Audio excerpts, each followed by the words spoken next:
and welcome to Inside Outlook. I'm Jeff Havers, Superintendent of Pemberton Township Schools. We recently had the honor of hosting a detective from the Burlington County Prosecutor's Office High-Tech Crimes Unit at our schools. Detective Troy Sudek provided an in-depth presentation on internet safety, cyberbullying, and sexting to our secondary students, and also hosted a parent evening presentation. The information presented is compelling and relevant to both teens and parents, especially as we witness the devastating effects cyberbullying can have by the stories shared in the news. We were permitted to record the presentation, and I encourage you to watch it in its entirety with your child, if possible, and then further discuss the importance of internet safety with them. This is a matter that affects all of our children, and now I'm pleased to share Detective Sudek's presentation. One of the hardest things for us to do is to try and get parents involved, and what we find in a lot of our cases that get bad is that the parents just don't know what's going on online. It's very easy to hide because it's a screen. It's very difficult to monitor your children when they can put a phone screen away instantly. It's not like it used to be where everything was written down and you can find things physically in somebody's room. Like with my mom growing up, and if my mom wanted to know anything about me, she would just rifle right through my room. I had a flip phone in high school with the T9 text, and it used to click, and I used to get in trouble in school, and that was it. That was the end of it. What we've seen is it's exploded. With us, it's caused a lot of work in our office, and I'll go over some of that. My name is Troy. I work for the High-Tech Crimes Unit for the Prosecutor's Office. So we basically handle everything that's kind of like legit. So we were established in 2012. Like I said, when the flip phones were there wasn't a lot of data to come off of them, but now people's entire lives are on these phones. So the problem is, who are we going to have do it? Who understands it? So that's why our unit was originally set up. We're part of the New Jersey State Police Internet Crimes Against Children Task Force. What that is child exploitation. So as it relates to different images of children, things texting back and forth, it also goes into cyberbullying, different things like that. So part of what we do is try to get word out about what we do because it decreases our workload significantly. We also do data forensics, which is the scientific side of extracting data from devices in a scientifically sound way that just people. And then we do presentations, mostly to students. I did one for the high school, where children are in the middle school. I did one on Friday, actually two on Friday for middle school. So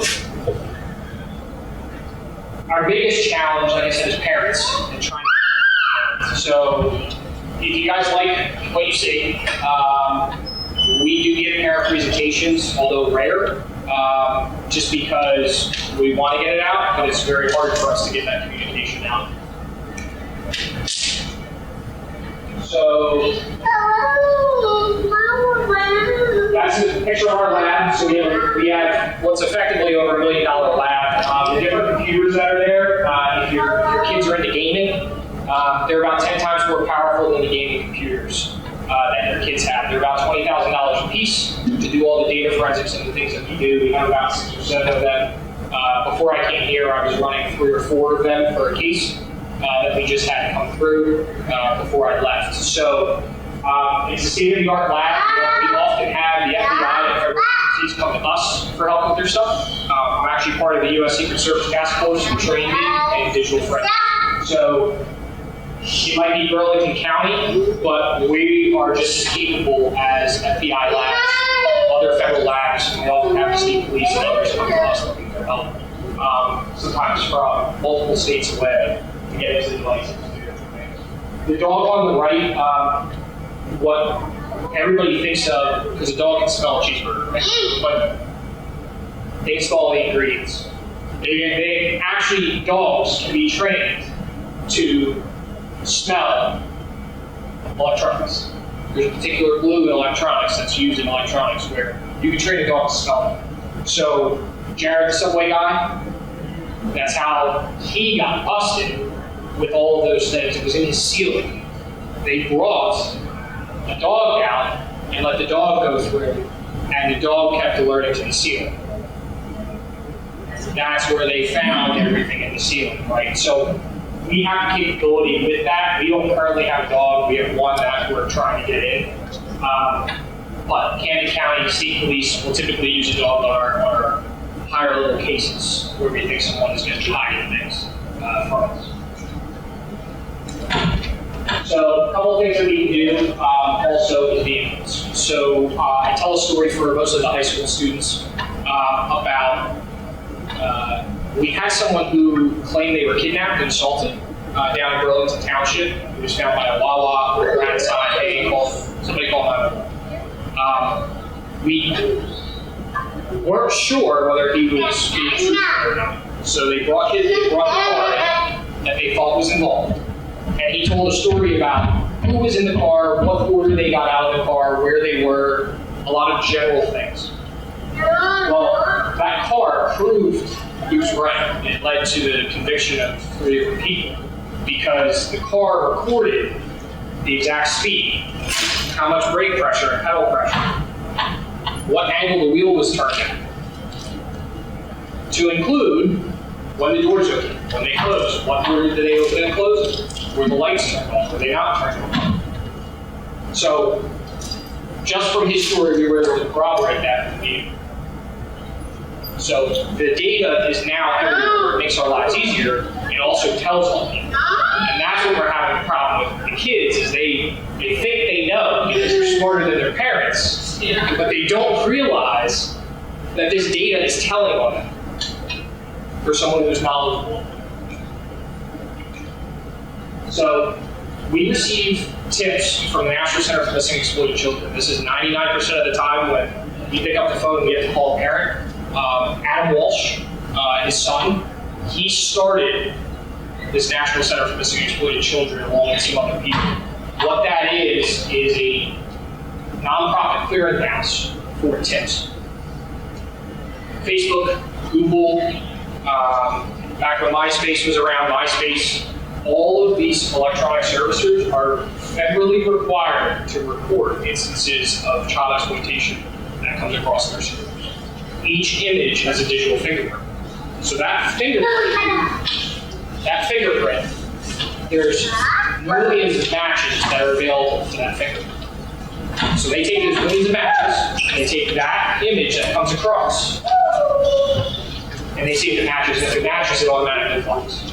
And it captures the IP address and generally where it comes to, and they filter it down to the state police, it's New Jersey, and they filter it down to Burlington County, it's Burlington County. That's how we go on these tips. If your child's communicating with somebody and they send an image that isn't fingerprinted, but it's reported, same process. So we get all of these tips constantly. We've got a recent increase in tips from TikTok just because it's a popular thing. And we've had 4 arrested juveniles, unfortunately, in the last 18 months. So it should be a little more than 18 months, but 2020 at present is about 21. Before that, it was 4. The reason being is not because we're trying to be heavy-handed on juveniles. It's because this is exploding rapidly. And it's not just the little things. It's people sharing images. It's things going viral within schools that shouldn't be going viral. And the problem is that we have to do something about it. So this is the issue that we have. So we try the education piece, we try to get into the schools, but at the same time, for a victim, we can't just go to the suspect and go, please delete that, you just ruined the girl's life, or you ruined the boy's life, right? There has to be something within the juvenile justice system to make sure that they understand this and reform that. So we're trying to get it early, before it becomes a problem. So these are the top apps that we see. We'll go through a few more, and there's some, towards the end, there's some information for you guys about how to monitor your children better, and some apps and different things you can download and put on their stuff that will automatically flag and categorize things for you. But we'll go over just generally a lot of the presentation that I would do with them as well. So in this case, you see a lot of TikTok. Facebook is more with the high school kids, more than anything else. Instagram and Snapchat. Snapchat is huge lately for us. Kids think Snapchat disappears. It doesn't. It doesn't. It just disappears from what they can see. So the problem is that they think because they can't see it, it doesn't exist. So what we're finding is that a lot of the things that they don't want their parents to know about, they're doing things that vanish. Just like Instagram. Instagram has a vanish mode. It doesn't disappear. So a lot of what we push towards the kids is that, guys, this stuff doesn't disappear.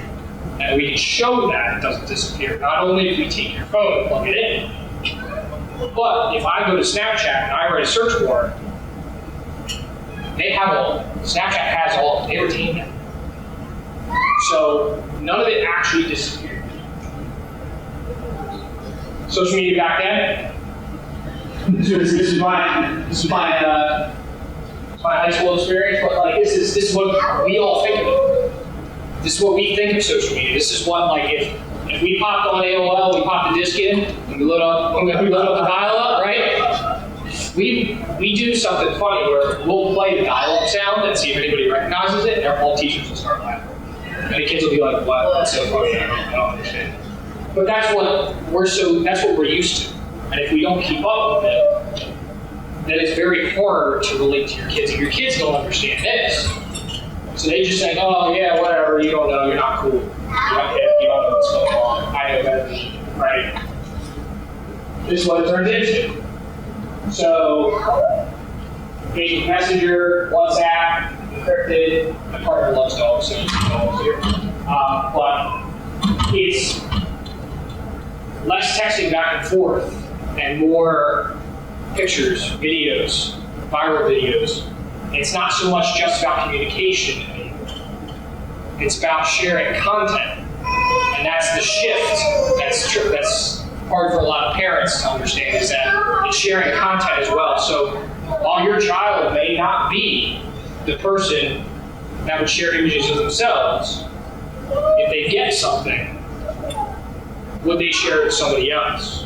Right? There's a blurred line for a lot of kids because they look at it and most parents look at it and go, "Hey, don't take pictures of yourself." Right? It's easy. But now they get this blurred line, everybody else is sharing pictures, and they're like, "Well, why can't I share pictures? Everybody else is." And then they fall down this slippery slope, and now the school's involved. Now we're involved. Now we're trying to chase technology. We're trying to run to catch up to it, and we can't because it goes too fast. Just some statistics. I know it's a lot. This breaks every rule of PowerPoint. But it's just a good comparison between 8 to 11-year-olds and 12 to 15. Percentage-wise, having your own tablet or smartphone, unheard of for us. Growing up, unheard of. It's not a thing. Let alone cost. It's just not a thing. Nobody had it. You had to talk. You had to learn to talk. Here's the part that 93% go online for around 13 and a half hours, 99% go online for about 20 and a half hours. As parents, I know that there is no way that you can possibly supervise your child for 20 hours a week. You got more going on in your life. Food on the table, roof over their heads, clothes on their backs. Right? It's very challenging to monitor it and put it all on the parents, but still educate the child somehow so that they don't fall into this brain and get themselves in trouble. Because the problem is that this stuff will follow. So there's good and bad. I alluded to it a little bit earlier. The information is going to spread faster, right? We're going to catch up to it. But also the false information spreads faster. So cyberbullying, sexting, things like that all spreads so much faster than even true information because people want it. It's gossip. It's gossip. They're the first one to get it out there. They feel good about themselves. We use it to catch bad guys. Like I said, the car door open. It's great. But the opposite's true as well. People use that information against kids. I have a couple examples from Burlington County, but they use it against kids too. So it's tough because it's nice, it makes our lives easier. But it's also tough because it's a double-edged sword. Now, law enforcement can use it, right? Because, admittedly, I'm not law enforcement, right? But there's a certain level of privacy there. There's a certain level of privacy that you want against these companies as well for collecting data. Google, Snapchat, Facebook, they make money off of data, right? But at the same time, you don't want people to use it against your kids either, right? That 20 and a half hours, that's a long time. It's a long time to get in trouble online. Colleges use social media to recruit. This is one big thing I always tell my athletes. At any time in the high schools, you're like, yeah, I can't remember what it is I'm just talking about. I always tell the athletes, colleges will always check your social media. And I use the example of Terrell Owens, T.O., from Eagles. Off-field conduct, bad. Couldn't get picked up for a while. Why? Off-field conduct. It's the same concept. These people these coaches don't want to deal with it. And it's cost a lot of people their college careers, their collegiate careers. Potentially higher than that because now they don't get an education. So cyberbullying, New Jersey, there's an actual criminal statute. It's not used heavy-handed, but there has been an increasing need for something there. We've had a lot of suicides in the state of New Jersey because of it. But there's nothing criminal that can be charged because it's not a homicide. It's not manslaughter. It doesn't fit. So the legislature started using a new statute of cyberbullying. So the idea is that it's created hate groups, which we see online. Everybody hates Jimmy, right? Everybody joins in, they pile on, they share funny pictures, whatever. Posting mean comments, photoshopping. Photoshopping's a big one, whether good or bad. But the memes go nuts. They're really hard to get a hold of.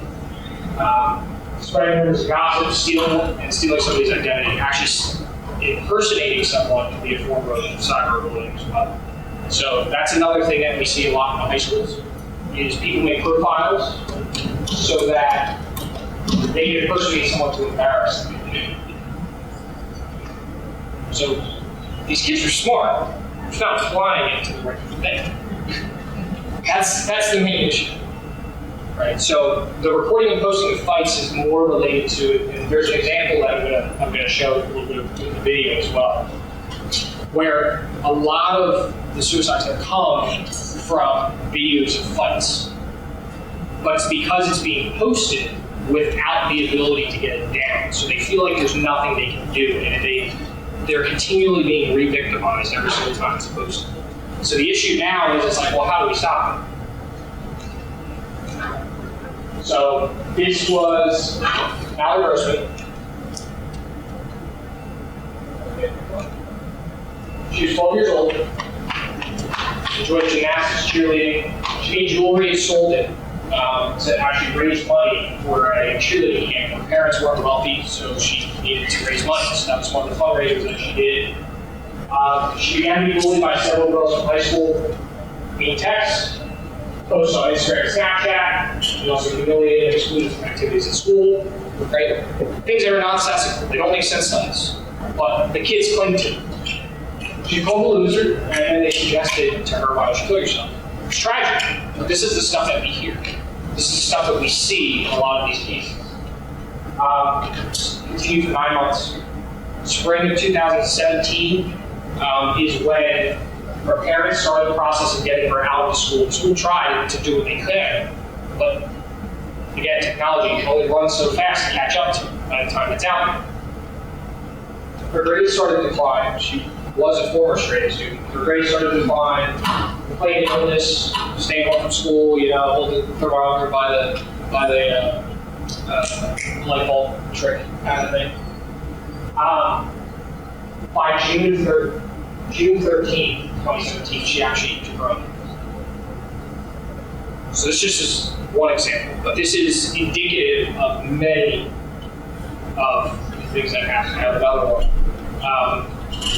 But I tell the students, I could stay here for 4 hours and go through this. This is just constant. There was one recently in Ocean County that's being investigated that made national news.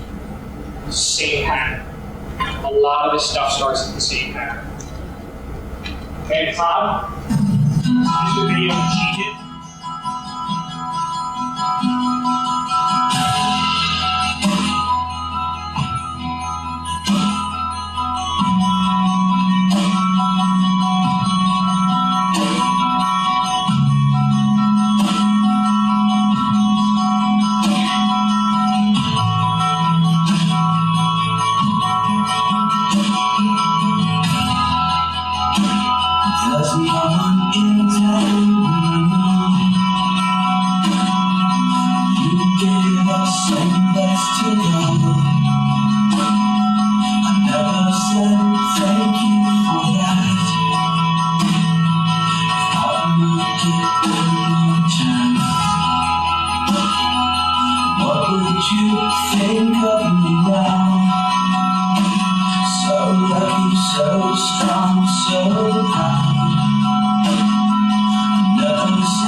So, about 2 months after the video, and actually the video's upside.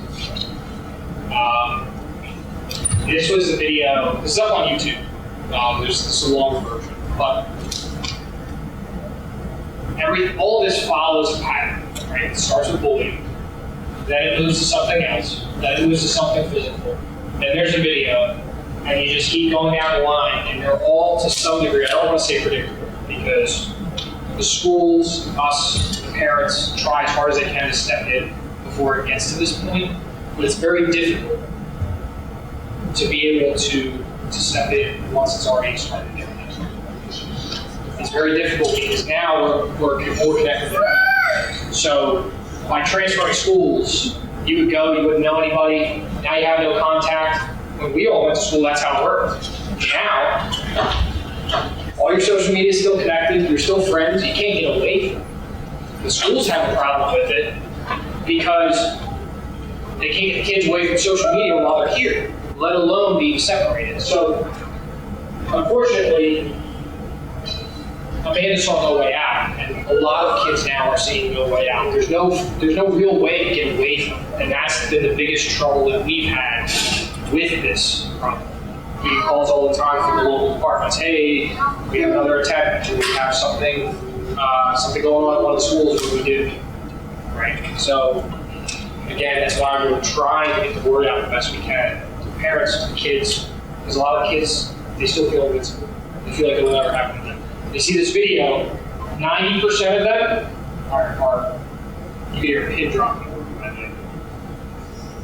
But there's always 10% in the corner snickering laughing because they think it can never happen to them, it will never happen to anybody. We'll go through some other social media. So Twitter, just to show how easy it is to find something. I always tell the kids, they may think they're smart, but we will find them. There's always somebody smart. There's somebody smarter than me out there. I have an entire group I reach out to in the Secret Service when I can't figure something out. That are smarter than I am, that know coding, that know way more than I do. And I explain that to the kids. But the same with this, where they don't understand how much information is out there. It may not be about them, it's about their parents. And I can find a lot of these kids through their parents, because their parents are proud of them. It's how they stay connected to family.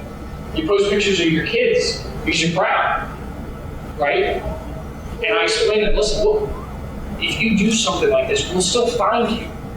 Because people post. It's okay, your parents are doing it for the right reasons. But the technology is gonna out you. This is an old example, but I do it for a lot of my investigations all the time, just to show how easy it is to find people.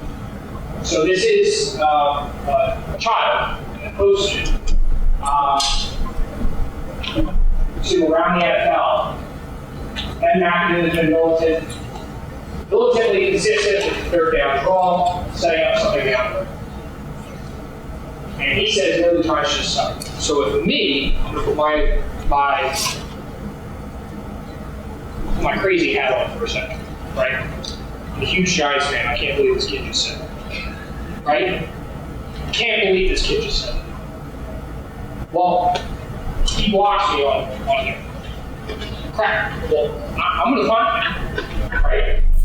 So I know he lives in Farmers Loop, Alaska. His name is Brendan Baines. His handle is bbaines98. I always ask kids, what do you guys think 98 means? I get football jersey, year he was born. I get the street address sometimes. These kids are smart. So, here's his profile. He names 98, Paradise, Alaska. He likes Packers and Giants, apparently, even though he's trash for the Giants. But, right? I'm still going to try and reach out to him and find him. So, if I look, put Google search, a lot of times people use the same names, the same handles. I find Facebook. Football, he likes to travel to Wisconsin, so maybe he's got a connection to Wisconsin. Right? And this is not law enforcement stuff. This is just open internet. Anybody can do this. Here's a picture he posted back in 2013. You could be one of these guys. Not really sure, but we'll see. For the students who are high school athletes. The high schools automatically send their data. You go to your kids' sports schedules, right? Typically, it's a third-party site. All that data is gathered together, and by the high school age, there's a profile. Some, Max Preps is a big one. Forget the one when I graduated, but my name is out there too. I played basketball, but I only played for 3 years. I'm still there. Well, here's where it means. Monroe Catholic High School, quarterback, 5'11", 155, graduated. Where's jersey number 81? Plays wide receiver at D-back.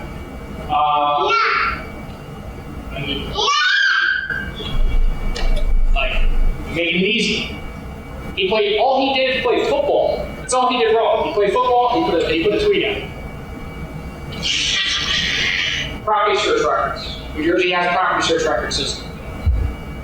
It's out there.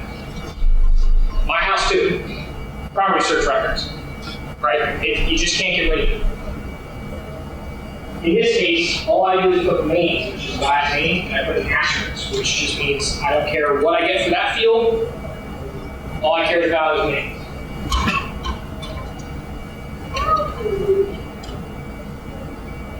Harris David Michael. He lives on 983 Bellevue Drive. CC Volunteer Fire Company is who services his house. So if I want to call and claim there's a fire, I have the fire company there.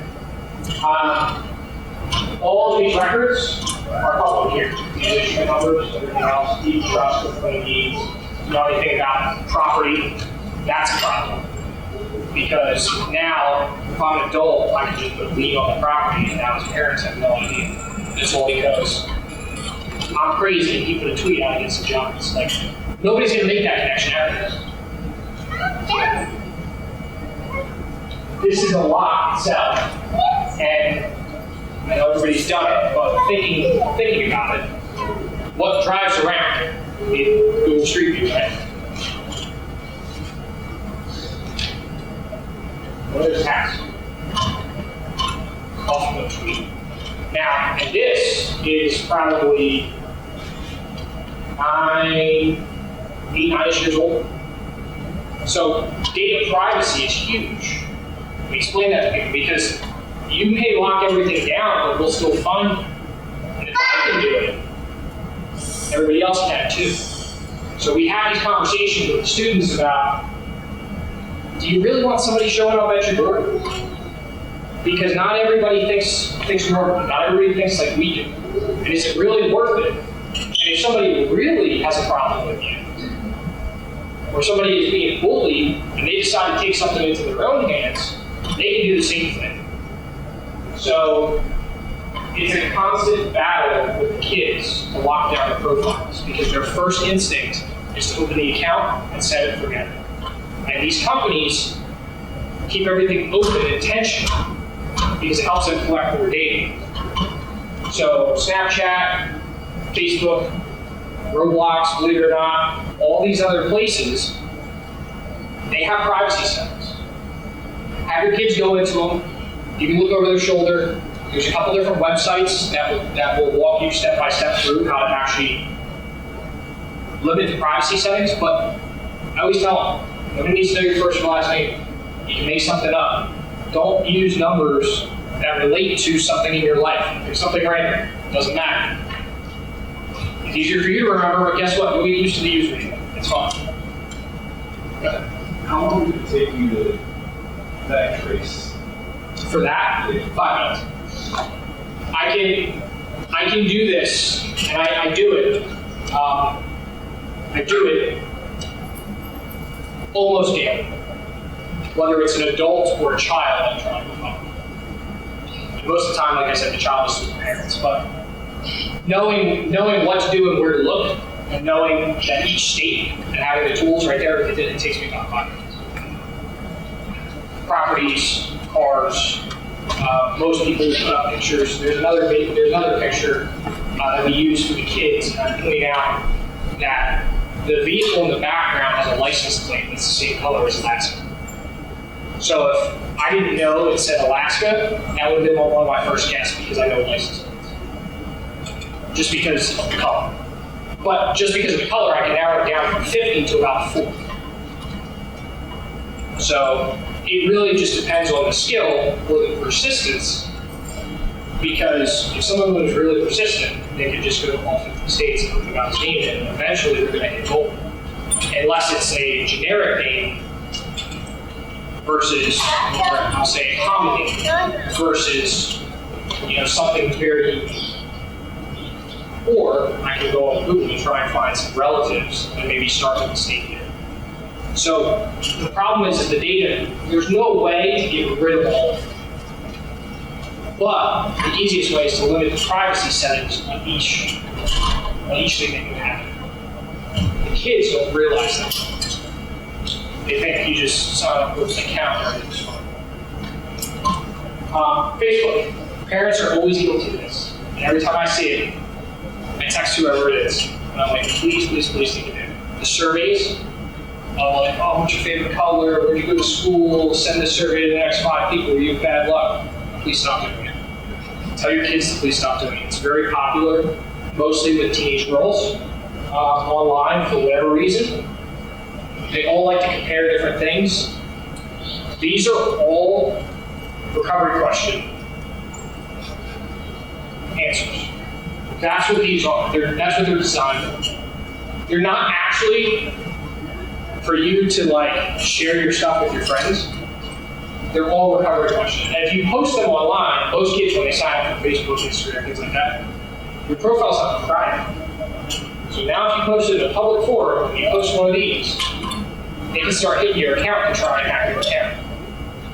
And Snapchat has a feature called My Eyes Only, right? Most people choose something easy. Most people choose something easy for their phone passcode. Same thing for Snapchat. If I can get into somebody's Snapchat and they have pictures of themselves in My Eyes Only, I don't ever have to touch their phone in pictures of them. It starts with this. Because I need to get a foothold into one of their accounts, and then I'm good. This is how criminals think, right? The opposite direction is how they think to try and exploit people, exploit kids. We tell kids all the time, inappropriate content, do not post it. It's not worth it. It's not worth it. It is so hard to get them to stop because that's what's happening. Young girls who are just developing, taking pictures of themselves, gets them a bunch of likes, feels good. Younger boys who are finally maturing, chest filling out, feels great, taking pictures of the beach, right? It's innocent until it's not. Until somebody plasters somebody else's head on top of it, and now it's a problem. Where they change the body out for something else. They do some kind of drawing, obscene drawing on it, and now it's a problem. The other one is threats. People and students don't understand what we mean by that. Something as simple as saying, I'm going to kill you, is a criminal charge in the state of New Jersey. It's called terrorist threats. Now, the victim has to seriously fear for themselves. But it's a charge. It's a problem. So something even saying in jest as a joke, it's very easy for that to get misconstrued because when you're texting, it's different than being across the table. You can tell somebody's sarcastic or somebody's laughing or joking. Text, you lose all of it. So kids don't understand it. They're not developed enough generally yet. By the high school, they start to get it. But they're so used to texting as their primary method of communication, sometimes they struggle with the social aspect face-to-face. So it still goes over some kids' head. We talked about college and sports improvement. Instagram is one that we have a problem with. There's very little verification. The example I use with this with kids The German Shepherd world has 1 million likes. They have 1 million followers, right? Wouldn't it be cool to be followed by them? Right? The problem is you don't know who's running this account. And the kids don't really hook on to that. Is it okay to follow a page? Sure. But when the page follows you back and starts messaging you, that's a line. That's a line. You don't know who they are. Yes, they post pictures of cute dogs, but it doesn't mean that they're cute. It doesn't mean that they want what's in your best interest.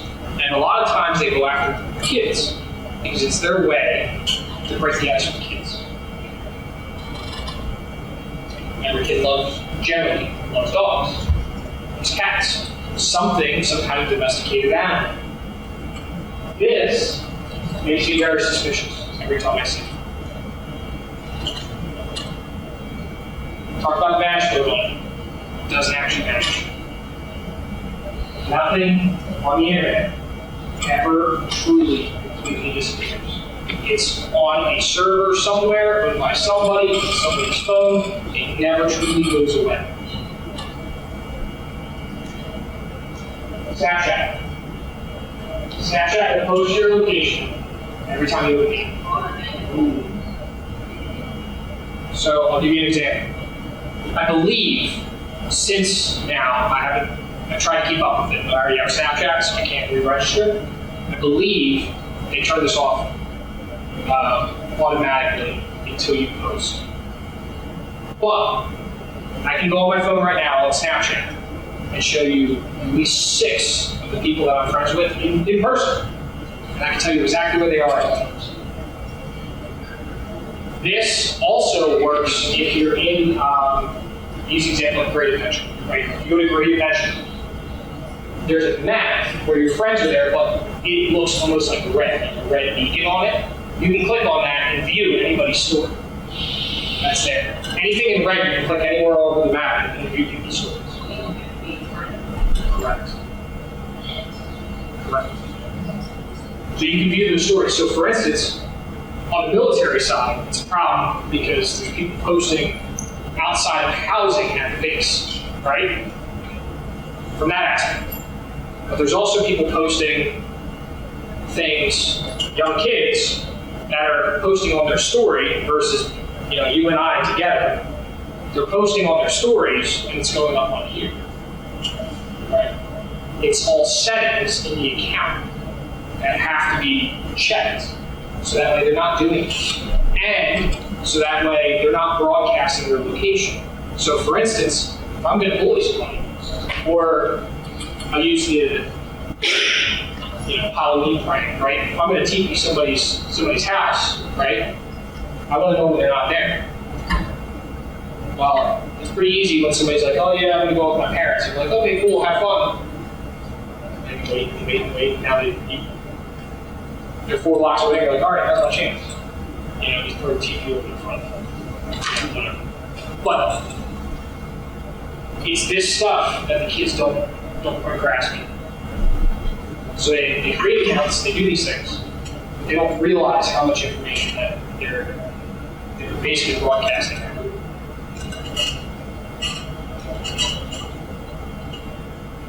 Talking about things when they're gone. This is one of the programs that we have. We pay subscription fees for software for digital forensics. Companies learn and do different things to process this stuff because it's very difficult to read with the naked eye. We're trained to read it with the naked eye. However, there's software that processes it for us as well. So this is on a homicide investigation that we had where there were chats that were pulled out. These red are deleted. So there's a total of 45 deleted chats that were pulled off of this. And those are full conversation chats, not like one message back and forth. So those are full ones. There were a couple of different iMessages here. Instagram pulled 67, Snapchat pulled 101 conversations, 324 messages.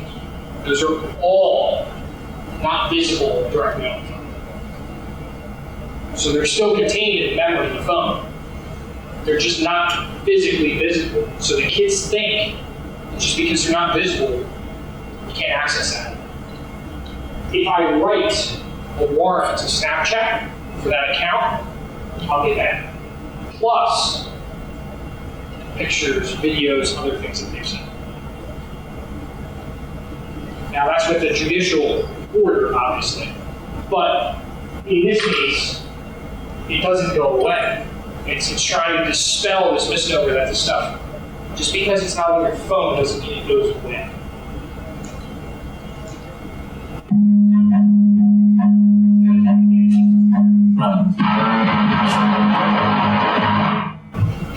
So that's to give the kids a break, because it's heavy stuff.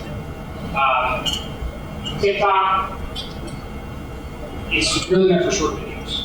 You know, there's a lot of things in the news about it, so I'll leave that in the news. But it's really for short videos. It's meant to, and the algorithms are built based off of your child's preferences. So the more things that they watch of a certain context, you're going to see more of it. So it's built to reward for continually going. It's an addictive nature. It's built off of psychology. But privacy settings are typically open. So anyone can message, anyone can go back and forth. The hardest thing we have with this is the dog profile. Same concept. People reaching out to kids. And then trying to get them to different applications that are more hidden than these. So they'll use these as a gateway to kind of, I'll say, window shop, right? And find, well, this person, I like this person, but they're vulnerable, maybe not, I'm not really sure. I'll throw a couple messages out and see if they respond. Right? I use the example of the fake emails you get all the time. You know, the prince in another country who has 17 spelling errors that wants you to send him $1 million, or wants you to send him 20,000 and he'll send you $1 million back. Right? It's the same idea, but they're trying to see if kids are gullible enough to take the bait. The other thing that we see a lot of TikTok is the challenges. So there's a big peer pressure. I've got a list of them. There's big peer pressure. They want more likes, more followers. So this is the way they do it. In order to get somebody to follow, if they have content to follow, not everybody's creative. I know I'm not. So this is their way of trying to fit it to do different things. And they can have serious consequences.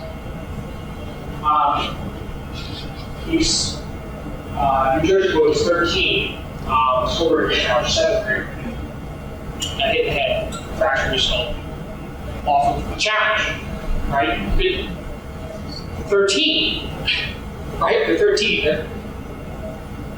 Psychologically, they can't even really make good decisions for themselves at that point, right? But the challenges are reaching down further to these kids, and it's getting through to these kids unfiltered. So they don't see the consequences of their actions and take their swings.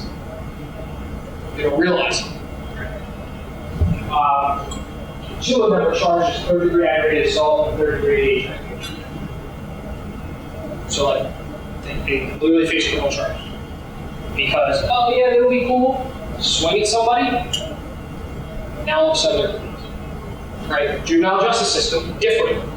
It's meant for rehabilitation, which is good. But that's a lot the parents put them through, right?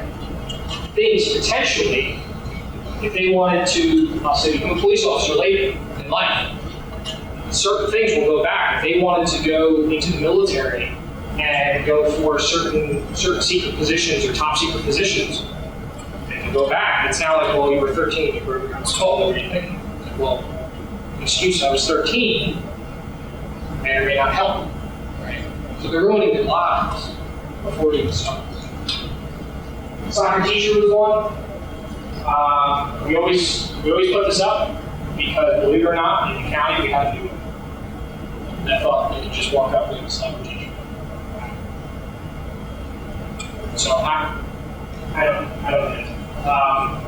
Here's a couple of ones here. Some of them are a little loose, but they analyze school afterwards. I don't remember that problem with this. It's football from the front office each day, stealing challenge, perhaps medics. Like it's all stuff that is viral. It's stuff that, if they do it, it's a challenge. They get a rush from completing the challenge, right? And it's a peer pressure type thing, type environment. Oh, you're not going to fit in unless you do this, right? So it's just stuff to be aware of that goes around. And just because these are dated doesn't mean that it's not going to happen. Right? It may not be online. You can't Google what's this month's challenge. But if you hear a kid talking about, your kid talking about a challenge, if you walk past the room, maybe poke your ear for it. Or maybe hop in on the conversation. Be like, oh, what challenge are you guys doing this month? Because they don't think of it. They think their parents don't know. So there's some Burlington County cases that we've had. A lot of these are close cases. We last year did some 40 some arrests. So it was mostly adults. We did some 40 some arrests. We get a lot of tips every year. I know I have cases that are holding that on average, I average anywhere between 10 to 15 cases that I jump all the time. So these are just some of them that have closed that I can talk about. Part of what we do in our unit is we act as undercovers. We assume the profiles of children. There's many applications out there, and girls can do this too. There's many applications out there that allow me to be a 13-year-old because I can do age regression, I can put long hair on myself, and it's very believable. To the point to where these predators are getting smart, and we have to adapt to it, right? Because they're trying to authenticate who either a 13-year-old girl or not, 31-year-old patrol, right? So, in this case, my old partner was chatting with this guy, and she was betraying a 14-year-old girl. They chatted for approximately 2 months, and wanted to meet her for sex. He was identified as John Emilio of Staten Island. His wife was actually 9 months pregnant. That's her.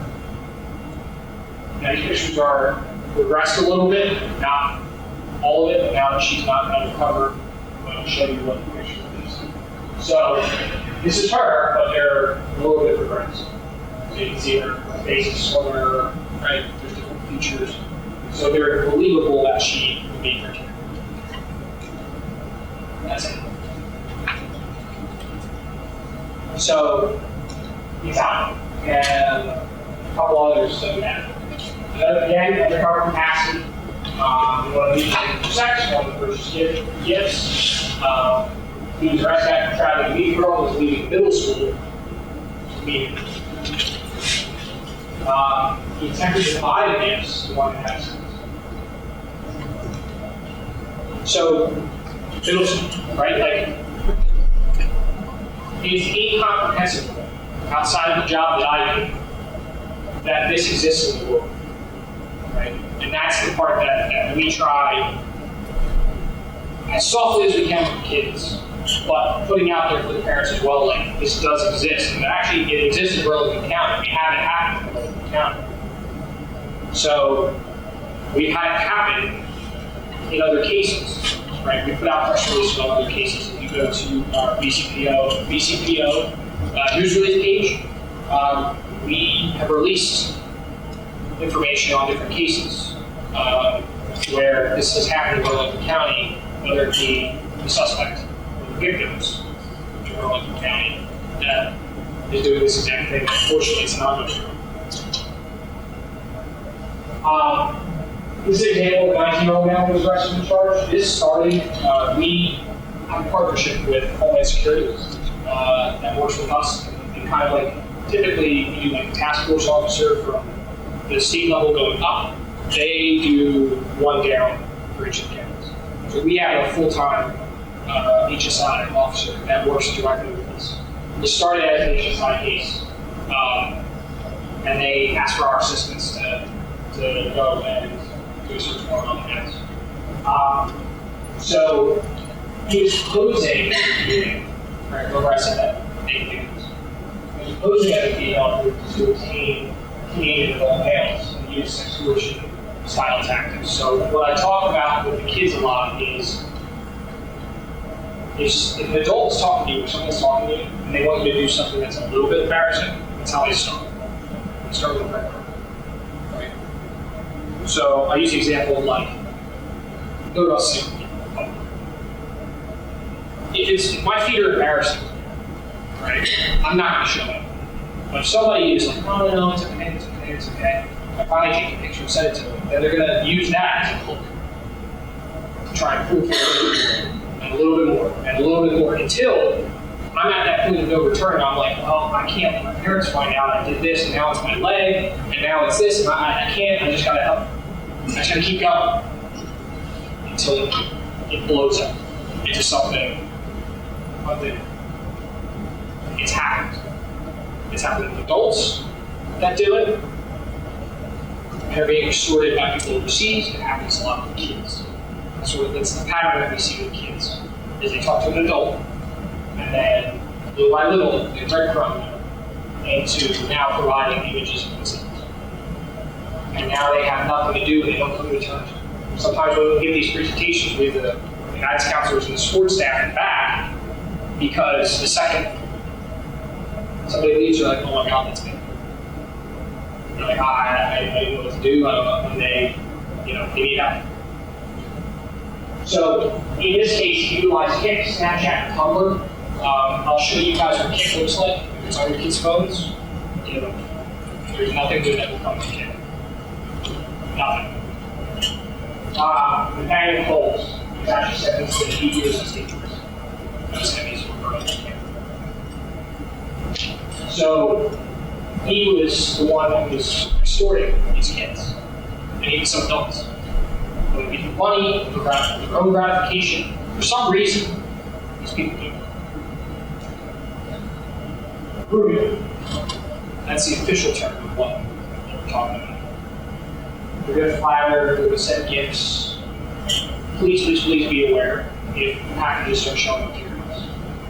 And you don't know about them, and your son, your daughter does not have like an Amazon account, you can't go into it and see, okay, yep, they ordered it. If packages start showing up, please be in their business. Because this is the first way it starts. That's how they start to get people to trust them, is send them something. Is it an exponential control? It doesn't have to be big. It's just something to say, hey, no, it's okay. And they'll ask the child, can you keep a secret? Can you keep it from your parents? They'll try to isolate them from you. So their behavior is going to change. Maybe their grades are going to drop, maybe not. Their behavior is going to change. Then maybe a package or two might show up. Or you're going to notice something in their room and like, I didn't buy that. Like, let me talk to dad, let me talk to mom. What, do you buy? You buy him for this? No, I didn't. Okay, but where did it come from? Oh, it came from my friend at school. Okay, that's right. What's your parents' name? Nicole. It's invasive. It's invasive. But that's the kind of stuff that we see, and the parents, when we knock on the door, go, oh, I didn't know, like, I knew it was weird, but I didn't step in right then and there. And it's always at regret level. So, they also blackmail, which is where the main issue is. Because once they start blackmailing and they get back to me, you will never be able to get your child to come home. As much as they love you, as much as you love them, they're going to lie to blue in the face. Because they don't want you to find out the things that they've done. Because then, their relationship, your perception of them is going to change because they've done this in their head. It's unrepairable. You'll never love me again, right? You're never going to trust me again. All of those things. That's why we always tell people you got to get to it before they start with blackmail. Or if they start with blackmail, at least it's something simple.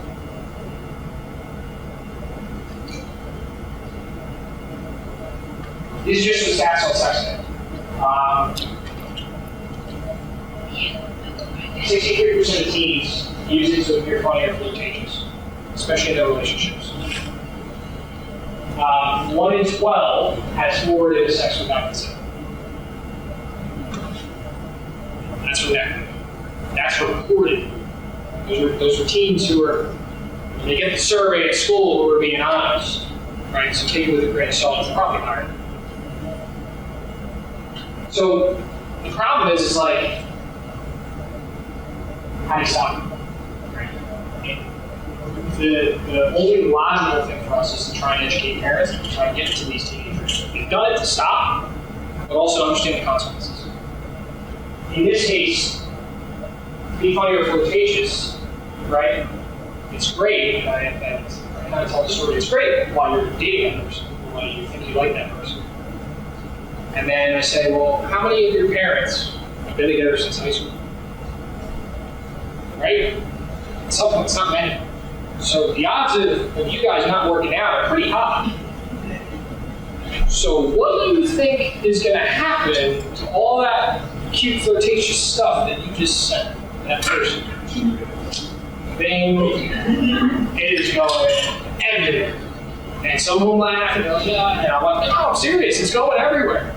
That's how 90% of the stuff starts in schools, is they feel safe because they're dating them, and then somebody gets pissed off at somebody else, and now they're at war with each other, sending each other's pictures back and forth to all their friends. Or another person, thinks they like it, and now they're like, oh yeah, man, if you get a picture sent to me, they do like this pact. We're like, hey, anybody who gets a picture sent to me won't tell me. Well, guess what? We're gonna send that around time.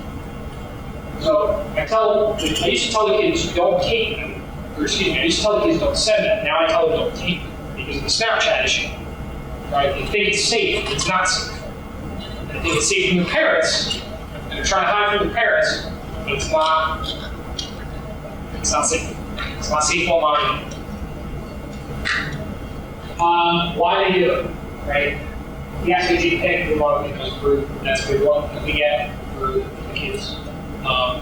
The kids, one of their number one fears, because I'll say life in general is hypersexualized. One of their biggest fears is appearing as though they're not willing to do things. Right? Whether they are or not, appearing as though they're not willing to do things. Right? It's a perception. So sometimes it's kind of like, okay, prove it. All right, well, here's the picture. Pressure, bored, everyone does it, so it's no big deal. You hear that all the time. Because the kids talk to each other. And whether they actually do it or not, they're telling people they do to fit in. So now, I'll say the handful of people that do it feel like it's okay. A handful that don't, but say it, feel like they got away with it, but then somebody calls them out on it and now they're stuck. And now they got to do it. Because they said they did it before, so let's stop them again.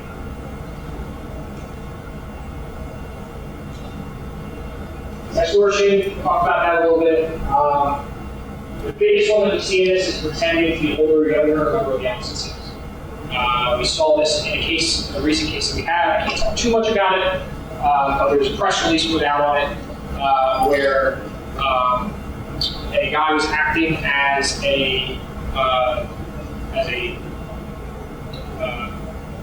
15-year-old, 15-year-old girl, taking pictures of kids, male kids. And even some adults, and then slowly grooming them and bringing them in until now they were forced into doing different things that they didn't want to do. That has something like approximately 10 plus victims all over the United States. And a defendant is a Burlington County.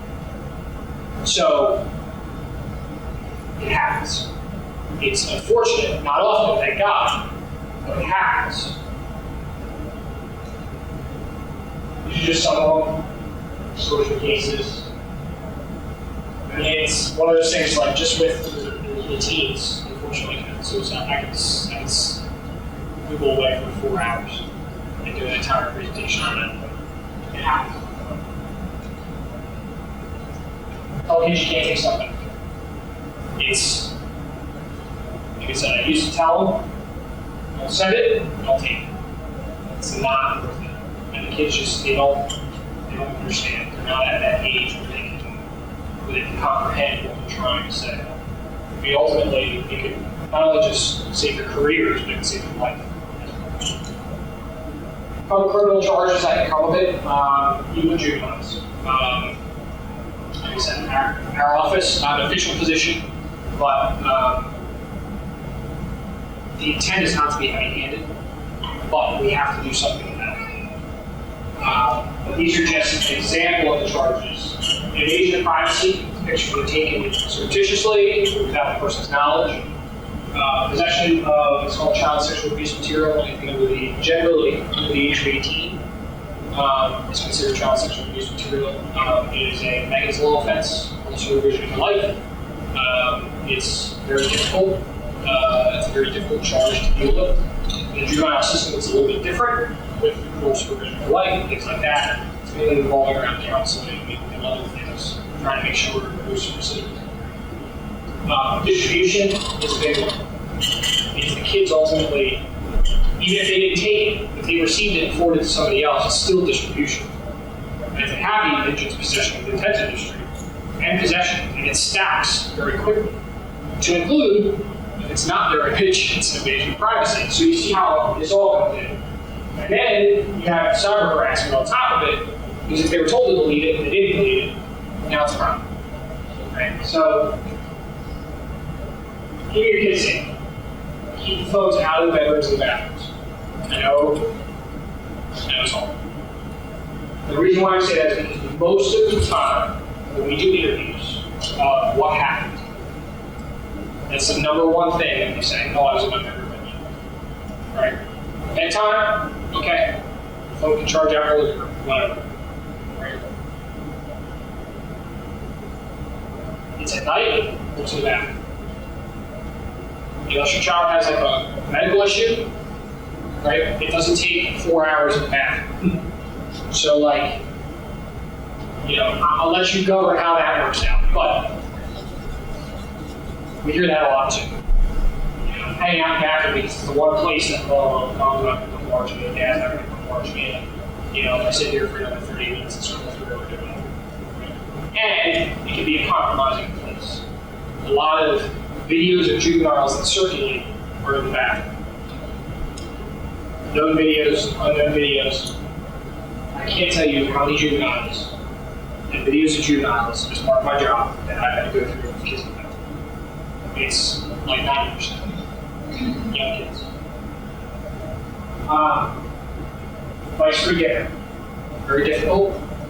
The reason for that is because you try to get the kid to socialize more than anything else. Because now, if they have to talk about their day, they're going to be more likely to talk about the things that are going on in school or the problems that they're having, because they can't distract themselves and stay in their own world.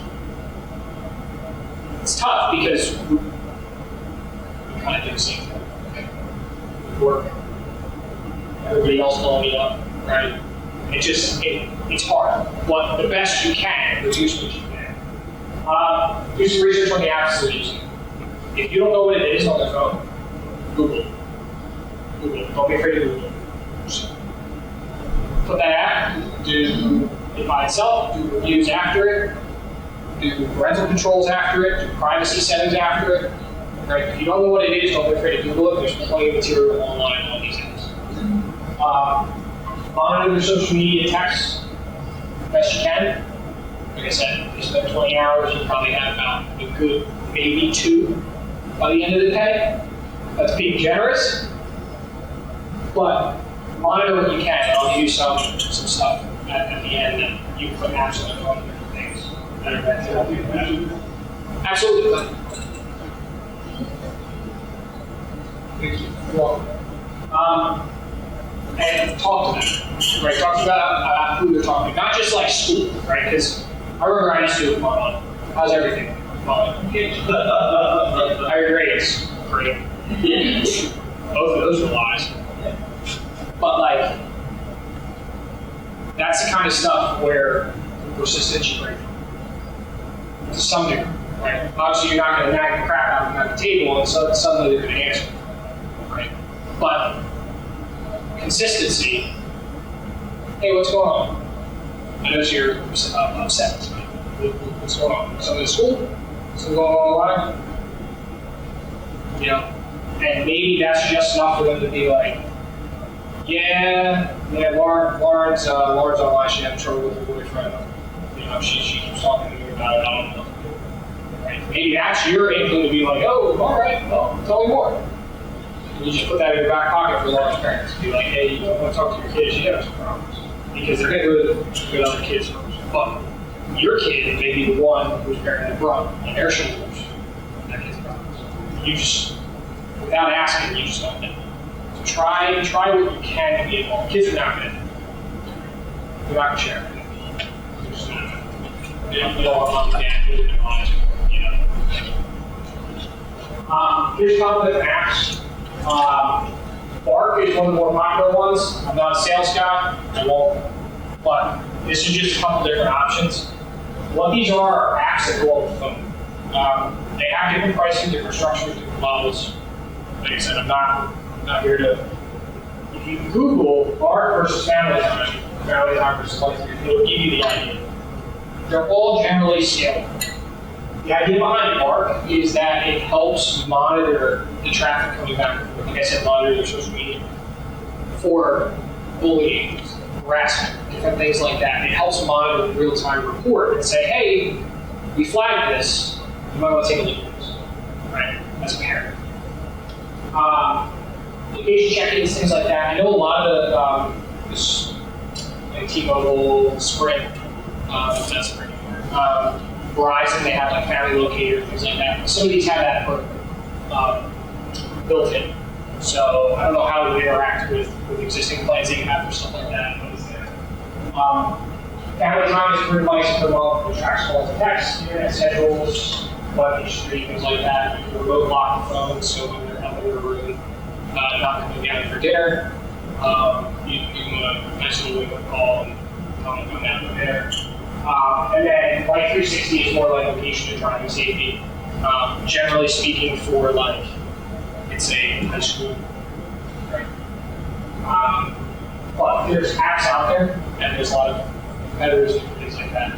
The biggest thing is it helps you and is trying to utilize technology to fill that gap between 2 and 20 hours at some point, right? That's the idea. Probably maps. If you see kick right here, it often goes. You need it. The reason why I say that, we get a lot of information through Kick, from Kick. The problem is that they are one of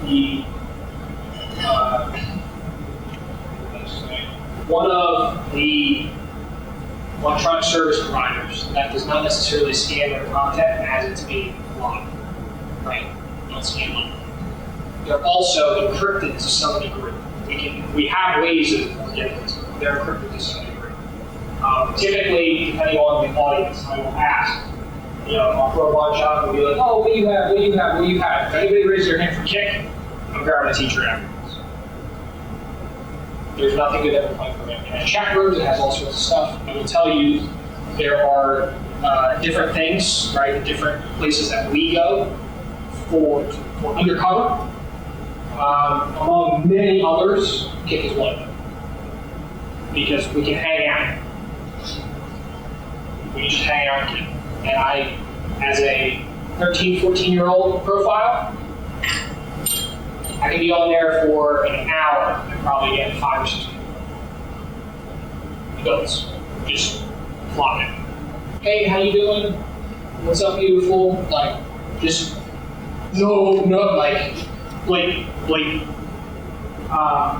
Whisper's another one. Omegle's tough. Omegle is like a video chat roulette type thing, right? It's popular with teenagers a lot because it's just a randomized thing. It's also good for like chatting back and forth to unknown people, strangers. But it can be dangerous pretty fast. Private messaging, other things, but it can be lewd as well. Very lewd because you don't know who's on the other end. We do get reports occasionally from Omegle about either kids or adults crossing paths.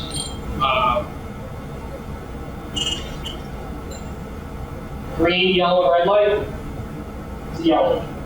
Just be careful with what your kids are doing. Have conversations about it. What's appropriate, what's not.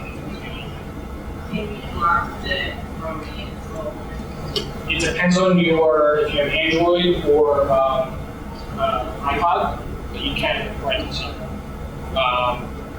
You block those and labels as well. There are hate apps, just to be aware of them as well.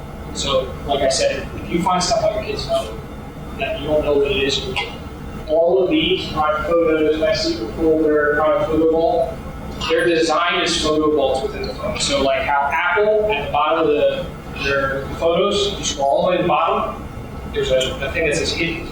If there's a lock on it, they set it up. So they have iPhones, when there's a lock on hidden, they've set it up. All right, so when they tell you, no, I know there's something in there, they've set it up. If it's all deleted, great, but if it's never been set up before, there won't be a lock. Next one. These do that just from the home screen, so it's not like hidden in the Apple photo. This is just something like the private photos is calculator app, comes up as a calculator, works just like a calculator until you put their code in, and then it opens to their own picture. So like our software, when we dump phones, we see this. But you won't see it from just, so if there's multiple calculator apps on the phone, right? Apple, Android, both come with calculator apps. Why do you need a third-party calculator app? What's wrong with the one in your phone? Right? That secret folder, why? What do you need? Apple has this. We can lock this down. I can share a password. We can lock this down. I can show you how to protect your data about it. Right? Private photo vault is what it is. I mean, it's you see that key with that's never a good sign for your kids. So this is just an example of some of them. There are more because you need more. But these are just more popular. So, a couple things we talked about just generally. Cyberbullying, grooming. The big one is grooming for us. Another one is trying to drive that wedge into your kids before it becomes a problem, right? And I don't mean that in a bad way, right? But getting involved in their lives as best you can in 2 hours a day. Whether it's through technology, whether it's through talking to them, just being persistent about it. At some point, they're going to move it on. It's just a matter of doing it. And the fact that we're all here tonight is a testament to everybody here. To learn about this. Because the problem is that it's a lot of regret when we walk in the door. When we knock on the door because the kids don't even know what's coming. We'll just show up at 6 o'clock in the morning, police. We need to talk to you, or you get a phone call. So we try to avoid that. So this is kind of our outreach and our step to try and educate you guys the best possible and talking to the other parents as well. That's what will help a lot. Because a lot of parents just don't know what's out there.